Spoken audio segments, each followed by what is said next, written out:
నమస్తే, welcome to NHTV and nationalist hub. నేను Raghunandan. Russia అధ్యక్షుడు వ్లాదిమిర్ పుతిన్ కీలక వ్యాఖ్యలు చేశారు.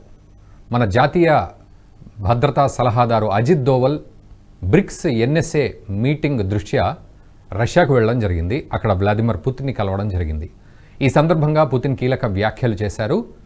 నా మంచి మిత్రుడు ప్రధాని మోదీ రాక కోసం ఎదురు చూస్తున్నాను, మోదీకి శుభాకాంక్షలు అంటూ కూడా కొంత కీలక వ్యాఖ్య చేయడం జరిగింది. ముఖ్యంగా మన భారత్ని అత్యంత మిత్రత్వం ఉన్న దేశంగా భావించడంలో ఎటువంటి సందేహం లేదు రష్యాకి, వ్లాదిమిర్ పుతిన్కి. అదొకెత్తైతే అజిత్ దోవల్ లాంటి జాతీయ భద్రతా సలహాదారు పుతిన్ దగ్గరికి వెళ్ళి ఏం మాట్లాడారు? మరోవైపు అక్టోబర్ 20 నుంచి 22 వరకు బ్రిక్స్ సమావేశం జరుగుతుంది. దానికి ప్రధాని మోదీ రావాలంటూ ఆహ్వానం కూడా అందింది, అజిత్ దోవల్ ద్వారా పంపించడం జరిగింది. ఇదొకెత్తైతే మరి అజిత్ దోవల్ అక్కడికి వెళ్ళి పుతిన్తో కీలకంగా ఏ విషయంపై మాట్లాడారు? మరోవైపు ఆగస్టు 23న ప్రధాని మోదీ అటు ఉక్రెయిన్ ప్రెసిడెంట్ జెలెన్స్కీని కలవడం జరిగింది, ఉక్రెయిన్కు వెళ్ళి. మరి ఈ నేపథ్యంలో యుద్ధానికి సంబంధించి ఏదైనా శాంతి మంత్రం చెప్పించే ప్రయత్నంలో భాగంగా అజిత్ దోవల్ కలిశారా పుతిన్ని? ఇంకా ఏ విషయాలు అక్కడ ప్రస్తావనకు వచ్చాయి? ఇవన్నీ కూడా మనం మాట్లాడదాం. మనతో పాటు ప్రొఫెసర్ డాక్టర్ జీవీఆర్ శాస్త్రి గారు ఉన్నారు, అంతర్జాతీయ వ్యవహారాల నిపుణులు. శాస్త్రి గారు నమస్తే అండి. నమస్తే. శాస్త్రి గారు, సో ముఖ్యంగా పుతిన్ కలవడం అనే విషయానికి వస్తే ఒక ప్రైమ్ మినిస్టర్నో ప్రెసిడెంట్నో, ముఖ్యంగా మన దేశం నుంచి చూస్తే ప్రధాని మోదీని కలిసే ఇది ఎక్కువ చూస్తాం. అట్లాంటిది ఈరోజు బ్రిక్స్ NSA సమావేశంలో అజిత్ దోవల్ని కలిసి అక్రాస్ ది టేబుల్ మాట్లాడడం అంటే ఎటువంటి అంశాలు అక్కడ చర్చకు వచ్చాయనుకోవాలి? అంటే ఇప్పుడు పుతిన్ రష్యా ఈజ్ వాళ్ళు లాస్ట్ 2 ఏళ్లలో వార్ కోసం $67 బిలియన్ ఖర్చు పెట్టారు. $60 బిలియన్ యుక్రెయిన్ యుద్ధ సహాయం పొంది ఖర్చు పెట్టింది. Both are different. వాళ్ళు $60 బిలియన్ యూరోప్, పాశ్చాత్య దేశాలు, అమెరికాతో కలిపి పొంది వాళ్ళు యుద్ధం చేశారు. ఆయన సొంత బలంతో సొంతంగా $67 బిలియన్ ఖర్చు పెట్టి యుద్ధం చేశారు. ఈయనకి ఏంటంటే ఈ ప్రత్యేకంగా యూరోప్ దేశాలు ఈ G7 అడ్డం పెట్టుకుని, ఇలాంటి గ్రూపులను అడ్డం పెట్టుకుని వాళ్ళకి డ్రామాలు అడ్డం బాగా అలవాటు. ఎందుకంటే ఎకనామికల్ స్టెబిలిటీలో వాళ్ళకి ఏంటంటే యూరోప్ లో ఆ యూరో ఎప్పుడైతే వాళ్ళకి ప్రాపర్ గా డెవలప్ అయిందో దాని వల్ల ఏమైందంటే ఒక రకమైన స్ట్రెంగ్త్ పెరిగింది. దాన్ని పుతిన్ బాగా అర్థం చేసుకున్నాడు. దానికి తగ్గట్టుగా చైనాని ప్రిపేర్ చేశాడు. చైనాని ప్రిపేర్ చేశాడు, తర్వాత బ్రెజిల్ని ప్రిపేర్ చేశాడు, తర్వాత సౌత్ ఆఫ్రికాని ప్రిపేర్ చేశాడు. ఇండియా అలాగా ప్రిపేర్ చేయక్కర్లేదు, ఎందుకంటే ఇండియా డెఫినెట్ గా వాళ్ళతో ఉంటుందని ఆయన నమ్మకం. రష్యన్స్ కి ఏంటంటే ఇండియా మా ఫ్రెండ్ అనేది అందరి మనసులో ఉంది. మీకు వాళ్ళ సిటిజన్ అక్కడ టీచ్ చేశాను కూడా, ఎక్కడ ఎవరిని అడిగినా ఇండియా ఇస్ అవర్ ఫ్రెండ్ అంటారు. ఒక జాతీయ గీతాన్ని ఎలా గుర్తుపెట్టుకుంటారో ఆ రకంగా ఇండియన్ అంటే మా ఫ్రెండ్ అనే పదంగా అర్థం వచ్చేసింది వాళ్ళకి.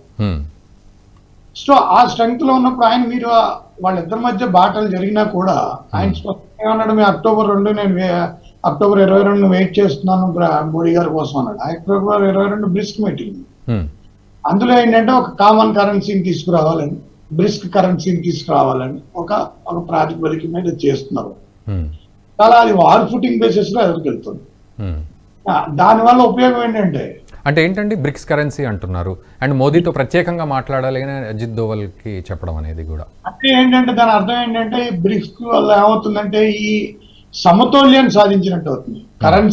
కరెన్సీ అండ్ ఎక్స్చేంజ్ లో కరెన్సీగా ఉపయోగపడదు, అది ఎక్స్చేంజ్ గా కూడా ఉపయోగపడుతుంది. అది రష్యా అది ఎక్కడ అంటే మన ఇండియన్ కరెన్సీ వాళ్ళు తీసుకుని దాన్ని నిల్వ ఉంచేసుకున్నారు, వాళ్ళు ఏం చేయలేకపోయారు. సో ఇండియన్ కరెన్సీ ఇదైతే యాక్సెప్ట్ చేయగలిగారు. మోడీ గారు చేసిన మా కరెన్సీని ఒప్పుకుని మీరు ఇచ్చేయండి అన్నాడు. అందుకే మనకి ఎందుకు అంత $600 బిలియన్ ఫారెన్ ఎక్స్చేంజ్ సర్ప్లస్ అయిపోయింది? బికాస్ ఆఫ్ రష్యా యాక్సెప్టెడ్ మన 25 to 28% మనీ మనం దేని స్పెండ్ చేస్తామంటే దేని స్పెండ్ చేస్తామంటే టు పర్చేజ్ ఆయిల్ లో ఒక డిస్కౌంట్ రావడం, ఆయిల్ లో ఇండియన్ కరెన్సీని యాక్సెప్ట్ చేయడం. డిస్కౌంట్ రావడం, ఇండియన్ కరెన్సీని యాక్సెప్ట్ చేయడం, ఈ రెండింటి వల్ల ఏమైందంటే దాంట్లో ఒక రకమైన ఆల్మోస్ట్ 30% మనీ మనకి సర్ప్లస్ అవడం, ఆ 30% మనీని మన వాళ్ళ ఇన్ఫ్రాస్ట్రక్చర్ ఈ ఎక్స్ప్రెస్ హైవేస్ ఇన్ఫ్రాస్ట్రక్చర్ కి నితిన్ గడ్కరీ గారికి అందించడం, ఆ నితిన్ గడ్కరీ గారు మొత్తం across the nation express highways నిర్మాణానికి మొదలు పెట్టడం అంతా ఒక రకంగా అయిపోతుంది. సో వాళ్ళకి ఏంటంటే ఎప్పుడైతే ఈ కరెన్సీ వచ్చి అది నిలబడిపోతుందో ఆయన అర్థం చేస్తుందంటే ఎకనామికల్ ఆర్థిక సమతుల్యాన్ని ఎలా సాధించవచ్చు, డాలర్ ని గట్టిగా ఎలా కొట్టచ్చు అనేది ఆలోచించాడు ఆయన. ఆలోచించి మిడిల్ ఈస్ట్ కంట్రీస్ అన్ని ఇప్పుడు ప్రస్తుతానికి వ్యతిరేకతతో ఉన్నాయి అమెరికాకి. సో ఈ టైంలో ఈ యూరోపియన్ బ్రిస్క్ కరెన్సీ కనుక మనం లాంచ్ చేయగలిగితే, అది కనుక China, India, Russia, Brazil, Africa కనుక యాక్సెప్ట్ చేయగలిగితే చేస్తే ఇంకా డాలర్ మటాష్ అయిపోతుంది, చాలా ఇబ్బందులు గురైపోతుంది, విపరీతంగా గురైపోతుంది. ఎందుకంటే మెయిన్ కరెన్సీ రన్ అయ్యేది ఇలాంటి 10 కంట్రీల మీద. అలాంటిది ఎక్కడైతే ఈ 10 కంట్రీలు మేము అలా కాదు, మేము బ్రిస్క్ కంట్రీ పెట్టుకుని మనం బుర్రని బ్రిస్క్ బ్యాంక్ పెట్టేశారు, బ్రిస్క్ బ్యాంక్ కూడా వచ్చేసింది, అది చైనా బేస్డ్ గా ఉంది. సో ఇప్పుడు వీళ్ళు ఇది కూడా చేస్తున్నారు. సో వీళ్ళు ఏంటంటే ఈ 10 గ్రూపులు G7 లాగా వాళ్ళు ఆ ఇన్ఫ్లుయెన్స్ తగ్గించేయడం కోసం, అందుకే మీకు నిన్న జాతీయ ఈయన ఫారెన్ మినిస్టర్ చాలా స్పష్టంగా ఆ G7 ఏర్పాటు చేసుకుని మా డోర్లు బంద్ చేస్తే మేము ఏం చేస్తామో ఇంకో గ్రూప్ పెట్టుకోకపోతే అన్నాడు. ఆయన చాలా వెంటనే ఆన్సర్ ఇచ్చాడు. అయితే వెస్ట్ కి వ్యతిరేకంగా నిర్ణయం ఉండదు ఏమి అని ఒక చర్చ వస్తుంది, అది ఎట్లా కన్సిడర్ చేయాలి మరి? అంటే నిర్ణయం వీళ్ళ మధ్య ఉండేది నిర్ణయం కానీ, దాన్ని యాక్సెప్ట్ చేసిన నిర్ణయం కానీ అమెరికా ఇన్ఫ్లుయెన్స్ చేయలేదు. ఎందుకంటే నవంబర్ అది పుతిన్ కి బాగా తెలుసు. పుతిన్ కి తెలిసిన ఆప్షన్స్ ఏంటంటే, పుతిన్ డెఫినెట్ గా అంటే అతను నేను దీని మీద వెళ్తున్నాను, దీని మీద వెళ్తున్నాను, ఈ బై ఛాన్స్ కనుక ఈ అమ్మాయి కమలా హ్యారిస్ కనుక నెగ్గితే సిచ్యువేషన్ ఎలా ఉంటుంది, సిచ్యువేషన్ అనాలిసిస్ ఎలా ఉంటుంది. బై ఛాన్స్ కనుక ట్రంప్ నెగ్గితే, ట్రంప్ ఎలాగా ఫ్రెండ్ ఆయనకి, ట్రంప్ ఈజ్ అ ఫ్రెండ్. మీకు చెప్పాను ట్రంప్ వ్యక్తిత్వం గురించి ఇట్లా కూడా చెప్పాను. ఆయన ఏంటంటే అమెరికా అవేం చూడు, ఆయన స్వార్థం చూసుకుంటాడు, అమెరికా స్వార్థం చూస్తాడు, రెండు చూస్తాడు, అది వేరేదేం చూడడు. కానీ ఏంటంటే ఆయనకి ఆ పరిస్థితిలో అది లేదు అని ఆయనకి ఎప్పుడైతే తెలిసిపోయిందో, అందుమూలన ఆయన ఏమనుకున్నాడంటే ఇది కరెక్ట్ కాదు, మనం ఏదో రకంగా దీన్ని చేయాలంటే, దాన్ని ముందు ఇన్ఫ్లుయెన్స్ చేయాలంటే వాళ్ళ మీద ఒకవేళ హ్యారీస్ వచ్చినా ట్రంప్ వచ్చినా దాన్ని ఇన్ఫ్లుయెన్స్ కార్డు ఉపయోగించాలనుకుంటే ఆయన ఇది ఒకటి బెస్ట్ అనుకున్నాడు. అది ఇదేంటంటే ఇది బ్రహ్మాండమైన, ఇది ఇంకెంతకంటే మంచి వ్యవహారం లేదు ఆయనకి, ది బెస్ట్ ఇది. ఈ కార్డు ప్లే చేస్తే అమెరికా నీ మీదకి వచ్చేస్తుంది. అతనికి ఆయన తెలుసు, అది ఒక హ్యారీస్ వస్తే ఇది కార్డు ఉపయోగపడుతుంది, ఒకవేళ ట్రంప్ వస్తే ఈ కార్డు పెద్దగా ఉపయోగపడకపోయినా పర్వాలేదు. సో ఇది ఎలాగైనా ప్లే చేయాలనే ఉద్దేశంలో ఆయన ఉంది. సో ఓకే శాస్త్రి గారు, మీరు అన్నట్లుగా ఈ బ్రిక్స్ కరెన్సీ తర్వాత ఇప్పుడు మీరు అన్న ఈ ఇంబ్యాలెన్స్ని కూడా బ్యాలెన్స్ చేసుకునే ప్రయత్నం ఇదంతా ఒక ఎత్తు అయితే అక్కడ శాంతి మంత్రం కోసం, అంటే అటు యుక్రెయిన్ రష్యా యుద్ధాన్ని ఆపడానికి భారత్ తీవ్రంగా ప్రయత్నం చేస్తోంది, దానికి అడుగులు వేస్తోంది అన్న ధోరణి కూడా కనబడుతోంది కదా. సో ఆ సందేశాన్ని ఇవ్వడానికి కూడా వెళ్ళారు అన్నట్టుగా ఒక చర్చ జరుగుతోంది. సో దాన్ని ఎలా అర్థం చేసుకోవాలి? అంటే ఇప్పుడు అమెరికా, యూరోప్ దేశాలు ఇంకెవరు నమ్మలేవు, వాళ్ళు చైనా నమ్మలేరు, ఆఫ్రికా నమ్మలేరు, బ్రెజిల్ నమ్మలేరు. నేను చెప్పిన 4 పేర్లలో మనం ఒక్కడే నమ్ముతారు వాళ్ళు. ఇప్పుడు మీకు ఇటలీతో మన we are very good friend with Italy, మన good relation with Paris. France తో మనకి చాలా మంచి రిలేషన్స్ ఉన్నాయి, జర్మన్ తో కూడా పర్వాలేదు మనకి రిలేషన్స్ ఉన్నాయి, అమెరికాతో చెప్పక్కర్లేదు. వీళ్ళందరికీ ఇప్పుడు వాళ్ళకి కావాల్సింది ఏంటంటే ఎమర్జెన్సీ బేసిస్ లో మనకి చాలా ఇంపార్టెంట్ ఏంటి, మనకి చాలా చాలా ఇంపార్టెంట్ ఏంటంటే వీళ్ళకి ఎట్టి పరిస్థితుల్లోనూ యుద్ధం ఆగాలి. వాళ్ళ ఇన్ఫ్లేషన్ రేట్ క్రాస్ అయిపోయింది. ప్రతి కంట్రీ యొక్క ఆర్థిక వ్యవస్థలో ఇన్ఫ్లేషన్ రేట్స్ క్రాస్ అయిపోయి వాళ్ళకి ఏం చేయాలో, వాళ్ళ ఎకనమిస్ట్లకి ఏం చేయాలో తెలియని పరిస్థితి తీసుకొచ్చేసుకున్నారు. సో ఇప్పుడు ఏంటంటే ఎట్టి పరిస్థితుల్లోనూ దీన్ని ఎగ్జిట్ గేట్ ఎత్తకాలి. ఎగ్జిట్ గేట్ ఎవరంటే ట్రంప్. సో ట్రంప్ కోసం దాకా వెయిట్ చేయడం, లేదా దాని ముందే దీన్ని శాంతి సందేశానికి ఒప్పుకున్నట్టుగా చేయించగలిగితే ఇది అమెరికన్ ఎలక్షన్స్ మీద ఇన్ఫ్లుయెన్స్ చూపిస్తుంది. ఈ అమెరికన్ ఎలక్షన్ మీద ఇన్ఫ్లుయెన్స్ చూపిస్తే అది కమలా హ్యారిస్ కి అడ్వాంటేజ్ అవుతుంది. సో కమలా హారిస్కి అడ్వాంటేజ్ అవుతుంది కాబట్టి బైడెన్ ఏంటంటే డెఫినెట్ గా మన ఇండియన్ గవర్నమెంట్ ప్రెషరైజ్ చేసి ఏదో రకంగా మీరు కూర్చోబెట్టి మాట్లాడండి. సో ఏంటంటే ఈయన బేరీ చేస్తున్నాడు, వెయిట్ చేస్తున్నాడు. ఏది ఇప్పుడు ఈ అమెరికన్ ఎలక్షన్ ముందే ఈ శాంతి సందేశాన్ని యాక్సెప్ట్ చేసి ఇది వారిని క్లోజ్ చేయడమా, లేకపోతే ఆయన లివరేజ్ చాలా స్పష్టం. ఆయన ఏమన్నాడు, peace will both countries will accept the present scenario of geographical conditions అన్నాడు. ప్రజెంట్ సినారియో జియోగ్రఫికల్ కండిషన్ అంటే ఏంటి అంటే మేము ఎక్కడ దాకా ఆక్రమించుకున్నా అది మీరు మమ్మల్ని ఒప్పుకోవాలి అన్నమాట. అంటేనండి మీరు భాగాలు ఇవ్వడాలు ఏమి ఉండవు. అది మీ కంట్రీ లేదుంది, మీ కంట్రీ ఎప్పుడు దాకా ఎక్కడ దాకా ఉందో అక్కడ దాకా మీ కంట్రీ, ఆ కథమాన అంతా మాది, మేము ఎంతవరకు ఉన్నాం మాది. సో అదేంటంటే ఎల్ఓసి లైన్ ఆఫ్ కంట్రోల్ రాసేద్దాం. ఇప్పుడు మనకి పాకిస్తాన్ లో ఎల్ఓసి ఎలా ఉంది, ఎల్ఓసి రాసేద్దాం అని చూస్తున్నాడు ఎవరు మన పుతిన్ గారు. సో ఇప్పుడు ఏంటి, ఇప్పుడు బైడెన్ కొన్న సందిగ్ధం ఏంటంటే ఒకవేళ ఎల్ఓసి ఒప్పుకుంటే అది పర్మనెంట్ మిస్టేక్ అవుతుంది, ఒకవేళ ఒప్పుకోపోతే హ్యారీస్ ఉపయోగపడదు. సో ఇప్పుడు election versus permanent mistake. So permanent mistake ని యాక్సెప్ట్ చేసి ఎదరికెళ్తే హ్యారీస్ కు ఉపయోగపడుతుంది. దీని అడ్వర్స్ ఎఫెక్ట్ ఎలా ఉంటుందో బైడెన్ బేరీ చేసుకోలేకపోతున్నాడు. సో బైడెన్ ఎలా చూస్తున్నాడు అంటే దీన్ని ఏదో రకంగా హ్యారీస్ కు ఉపయోగపడుతుందా అని ప్రెషరైజ్ చేశాడు, ఇండియాని ప్రెషరైజ్ చేశాడు. ప్రైమ్ మినిస్టర్ వెళ్ళాడు, 2 చోట్లకి వెళ్ళాడు, ఇద్దరితో మాట్లాడాడు.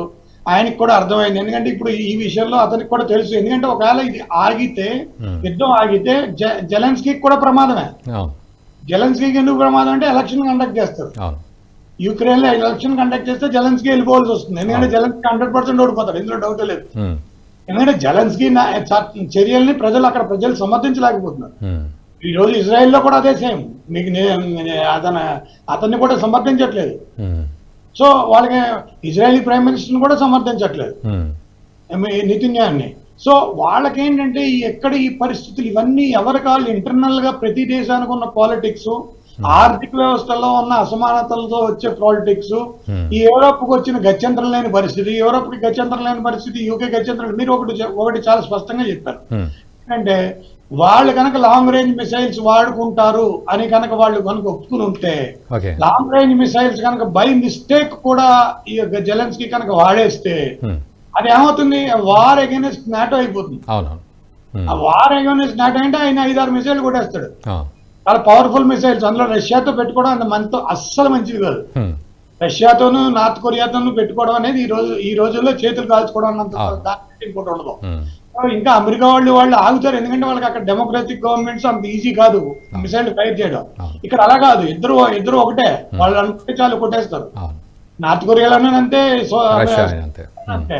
సో అలాంటి వాళ్ళతో యుద్ధం పెట్టుకుంటున్నాం మనం అని చెప్పి తల పెట్టుకుని కోరుకుంటున్నారు ఎవరు, ఈ యూరోపియన్ దేశాలన్నీ.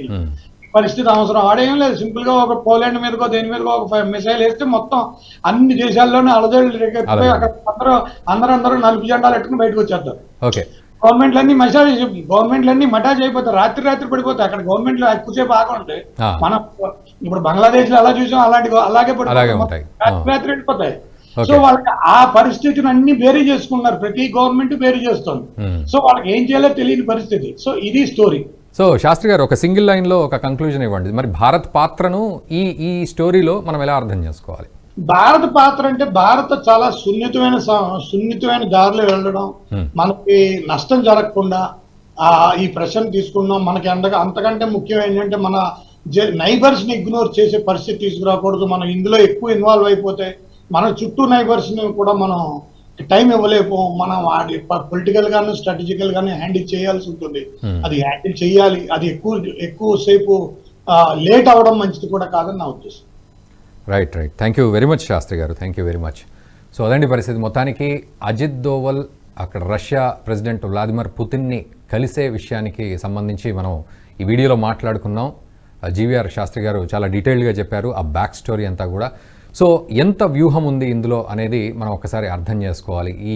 ఈ కలయిక ఏదైతే ఉందో అది చూస్తే ఏదో చిన్న మీటింగ్ లాగా అనిపిస్తుంది, కానీ దాని వెనక ఎంత స్టోరీ ఉంది అనేది మనం ఈ వీడియోలో మాట్లాడుకుందాం. వీలైతే ఈ వీడియోని మీ మిత్రులకు కూడా షేర్ చేయండి. Thank you very much for watching the video. ఈ వీడియో మీకు నచ్చినట్టయితే లైక్ చేయండి, 10 మందికి షేర్ చేయండి. అలాగే కామెంట్ల రూపంలో మీ అభిప్రాయాలను మాతో పంచుకోండి. Nationalist hub group of channels ను సబ్స్క్రైబ్ చేసుకుని తెలుగునాట జాతీయవాద జర్నలిజాన్ని ప్రోత్సహించండి. ఈ వీడియో కింద ఉన్న బెల్ ఐకాన్ పై క్లిక్ చేయడం మర్చిపోవద్దు.